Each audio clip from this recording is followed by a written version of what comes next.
Malayattoor മുണ്ടങ്ങാമറ്റത്ത് aviation വിദ്യാർത്ഥിനി ചിത്രപ്രിയയുടെ മൃതദേഹം rubber തോട്ടത്തിൽ കണ്ടെത്തിയ സംഭവത്തിൽ കാമുകൻ അറസ്റ്റിലാകുന്നത് സാഹചര്യ തെളിവുകളുടെ അടിസ്ഥാനത്തിലാണ്. കാലടി കൊറ്റമം മുക്കടപ്പല്ലൻ വീട്ടിൽ അലൻ ബെന്നിയെ കൊലക്കുറ്റം ചുമത്തിയാണ് അറസ്റ്റ് ചെയ്തത്.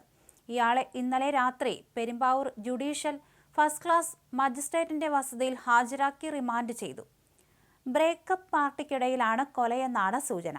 ചിത്രപ്രിയ ക്രൂരമർദ്ദനം നേരിട്ടതായി പോസ്റ്റ്മോർട്ടം റിപ്പോർട്ടിൽ പ്രാഥമിക വിലയിരുത്തലുണ്ട്. തലയുടെ പിൻഭാഗത്തുൾപ്പെടെ ഒന്നിലധികം മുറിവുണ്ട്. ശരീരത്ത് മുറിപ്പാടുകളുണ്ടായിരുന്നു. മറ്റൊരു യുവാവുമായി ചിത്രപ്രിയ പ്രണയത്തിലാണെന്ന് സംശയിച്ച അലൻ ബൈക്കിൽ കയറ്റി റബ്ബർ തോട്ടത്തിൽ എത്തിക്കുകയും വാക്കുതർക്കത്തിനിടെ കല്ലുകൊണ്ട് തലക്കടിച്ച് വീഴ്ത്തുകയുമായിരുന്നു എന്നാണ് പ്രാഥമികമായ നിഗമനം. 5 വർഷം നീണ്ടുനിന്ന പ്രണയം പറഞ്ഞ് അവസാനിപ്പിക്കാനാണ് ചിത്രപ്രിയയും അലനും ആളൊഴിഞ്ഞ റബ്ബർ തോട്ടത്തിൽ ഒന്നിച്ചു കൂടിയതെന്ന വിവരം പോലീസിന് കിട്ടിയിരുന്നു. വാക്കുതർക്കത്തിനിടെ ഓരോ കാരണങ്ങൾ പറഞ്ഞ് ചിത്രപ്രിയ തുരുതുരെ മുഖത്തടിച്ചതോടെ സമനില തെറ്റിയ അലൻ വെട്ടുകല്ല് കഷണം കൊണ്ട് തലക്കടിച്ചു. അതാണ് ചിത്രയുടെ മരണകാരണം എന്നാണ് പോലീസ് നിരീക്ഷണം. ബ്രേക്കപ്പിന് മുമ്പുള്ള ഒത്തുചേരലായിരുന്നു അത്. ഈ ബ്രേക്കപ്പ് പാർട്ടിയിൽ അലന്റെ സുഹൃത്തുക്കൾ പങ്കെടുത്തോ എന്ന് പോലീസ് പരിശോധിക്കുന്നുണ്ട്. ഇലക്ട്രീഷ്യനായ അലനും ചിത്രപ്രിയയും ഒരേ നാട്ടുകാരാണ്. നീലേശ്വരം SNDP ഹൈസ്കൂളിൽ 9ലും 10ലും പഠിച്ചപ്പോഴാണ് ഇവർ പ്രണയത്തിലായതെന്ന് പോലീസ് പറയുന്നു. 1.5 വർഷം മുമ്പ് പിണങ്ങി. അടുത്തിടെ വീണ്ടും പ്രണയത്തിലായി. ബംഗളൂരുവിൽ പഠിക്കുന്ന ചിത്രപ്രിയയ്ക്ക് മറ്റൊരു പ്രണയമുണ്ടെന്ന സംശയം ബന്ധത്തിൽ വിള്ളലുണ്ടാക്കി. പലപ്പോഴും തർക്കങ്ങളുണ്ടായി. സംഭവ ദിവസം ചിത്രപ്രിയ ഫോൺ എടുക്കാത്തതിലും സംശയമുണ്ടായിരുന്നു. ഇതോടെ വീണ്ടും പിരിയാൻ തീരുമാനിച്ചു. ബ്രേക്കപ്പിന് എന്ന് പറഞ്ഞാണ് റബ്ബർ തോട്ടത്തിൽ എത്തിച്ചത്.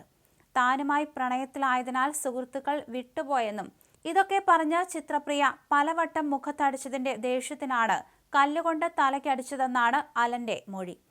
CCTV ദൃശ്യത്തിൽ മറ്റൊരു ബൈക്കിൽ 2 പേർ കൂടി പോയിരുന്നതായി കാണുന്നതെങ്കിലും അവർക്ക് സംഭവവുമായി ബന്ധമില്ലെന്നാണ് പോലീസ് പറയുന്നത്.